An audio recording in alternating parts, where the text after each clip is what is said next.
l'Association nigérienne de santé mentale, une promotion au passage, et le département de psychologie de l'Université de Niamey.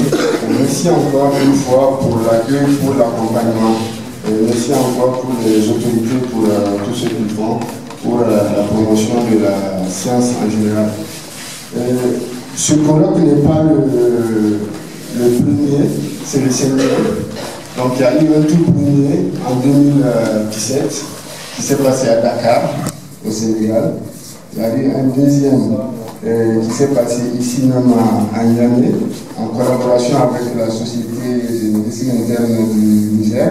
Donc nous profitons aussi pour les remercier pour l'accompagnement et remercier en même temps les présentateurs de ce deuxième colloque présent ici dans la salle que nous remercions et nous souhaitons aussi qu'ils transmettent nos remerciements aux différents présentateurs. Et le troisième colloque, ça s'est passé au niveau de Cotonou, donc en collaboration avec l'ONG Fraîche Rosée. Donc il a porté sur essentiellement le cancer du col et du sein. Le quatrième, c'était un colloque en ligne, c'était en 2020, donc avec la Covid-19, on n'a pas pu le faire en présentiel. Et le cinquième, c'est cette année, donc avec la collaboration de la Société nigérienne, de l'Association nigérienne de santé mentale et du département de psychologie. Et qu'est-ce que c'est que le PREMAF? Donc le PREMAF, c'est le réseau de promotion de la recherche médicale en Afrique. Donc le réseau de promotion ou pour la promotion, ça dépend.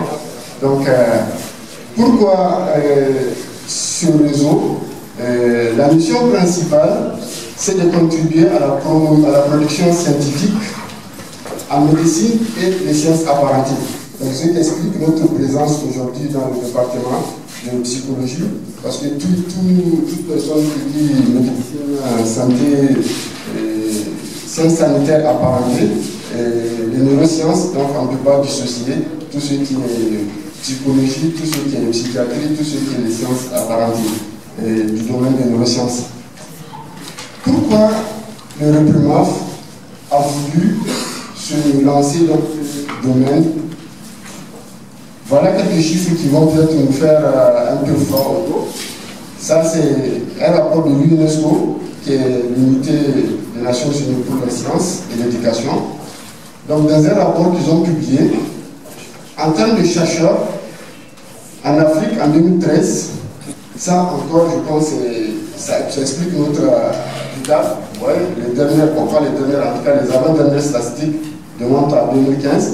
Donc en 2013, l'Afrique comptait à peu près 187 500 chercheurs, soit 2% de l'effectif mondial, ce qui est insuffisant. Quand on regarde les publications en Afrique, elles sont de 2,6% en 2014. Et nous qui sommes au-dessous du Sahara, donc nous ne représentons que 1,4% de publications. Ouais, donc c'est vraiment peu. Dans 100% de publications dans le monde, l'Afrique ne représente que 2,6%. Donc je pense que, vu la grandeur de notre continent, vu les défis sanitaires que nous avons, normalement on devrait produire plus que ces pays. Et quand on rentre dans les 2,6% de publications que nous avons en Afrique, les 75% sont représentés ou bien sont phagocytés par ces 5 pays. L'Afrique du Sud, l'Égypte, le Nigeria, la Tunisie, l'Algérie et le Maroc. Donc ça fait 6 pays, d'accord? Donc même ça, vous voyez, l'Afrique subsaharienne, quand on enlève l'Afrique du Sud et puis le Nigeria, donc on est sous-représenté en termes de publications scientifiques, en termes de recherche. Alors que on pense que la recherche est un moteur de développement. Ces derniers temps, on parle de développement, de développement durable. Et si en Afrique, ouais, donc 80 scientifiques et ingénieurs par million d'habitants.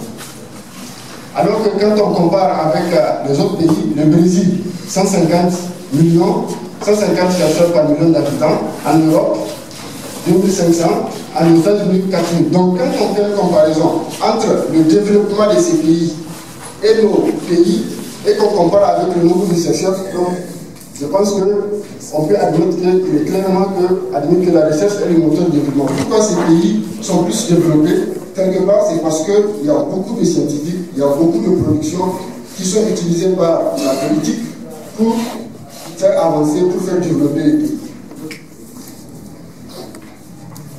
Donc, une autre assertion qui va un peu faire froid au dos, regardez, donc l'Afrique représente 15% de la population mondiale, alors qu'on supporte 25% de la charge de la morbidité. C'est-à-dire dans les pathologies, 25% des pathologies, l'Afrique les supporte. Nous représentons 15% de la population, ce qui n'est pas négligeable. Pourtant, vous voyez, on n'a que 2% des résultats de recherche. C'est-à-dire que nous qui avons beaucoup de pathologies, nous qui avons beaucoup de populations, les productions scientifiques que nous faisons, parce que nous devrons apporter des choses pour faire bouger la science, parce que les maladies, c'est chez nous. Ouais, on ne fait que 2% des résultats de la recherche. Donc, ce sont les autres qui réfléchissent à notre place, ce sont les autres qui écrivent à notre place pour nous dire ce qu'on doit faire. Donc, voilà un peu les choses qui ont motivé la création du Nuclémorph pour faire la vulgarisation, pour que beaucoup de jeunes s'intéressent à la recherche, pour que les choses changent dans le futur. Donc, je ne vais pas trop m'appesantir sur ça. Donc, le message principal, effectivement, vraiment, c'était ça. C'est pour faire ressortir que, malgré le taux de morbidité qu'il y a en Afrique, malgré la population énorme qu'il y a en Afrique, notre recherche scientifique est minime. Donc, il y a vraiment un grand contraste et que la recherche scientifique vraiment intervient dans le développement, vu ce que je vous ai montré. Donc, ça, on est tous terminé. Je vais m'arrêter ici. Et juste, je vais terminer parce que le MAFA, c'est le réseau pour la recherche médicale en Afrique. Donc, nous avons initié un journal, donc ça s'appelle le JACRE. Donc, c'est le journal africain des cas cliniques et de la recherche. Donc, nous invitons les scientifiques à publier, donc pour que la production africaine vraiment soit augmentée. Donc à ce jour, il y a à peu près une vingtaine de pays qui sont en train de publier dans ce journal. Et ce journal existe depuis 2017, ça fait 5 ans. Donc, et il y a 4 parutions annuelles. Donc chaque 3 mois, chaque trimestre, il y a une parution de ce journal. Donc nous félicitons, nous remercions en tout cas tous ceux qui contribuent à la survie de ce journal. À part le journal, donc il y a, ça c'est les pays qui ont déjà publié dans ce journal. Donc le PMAF a aussi les éditions, donc pour éditer les livres, parce que l'objectif c'est la vulgarisation de la recherche scientifique, c'est pour inciter les Africains à publier. Donc il y a les éditions du PMAF, il y a le colloque que le PMAF organise comme celui d'aujourd'hui. Il y a une université virtuelle qui est en gestation. Tout ça, c'est pour faciliter l'accès à la science, aux sciences fondamentales. Comment faire de la recherche donc, aux jeunes africains. Et il y a aussi le moteur de recherche, donc à vocation panafricaine. Aujourd'hui, quand on va chercher des articles africains, c'est difficile de les trouver. Donc, l'idée, c'est d'avoir vraiment une plateforme, un moteur de recherche pour les articles africains, pour que la recherche soit toujours facilitée pour les jeunes chercheurs.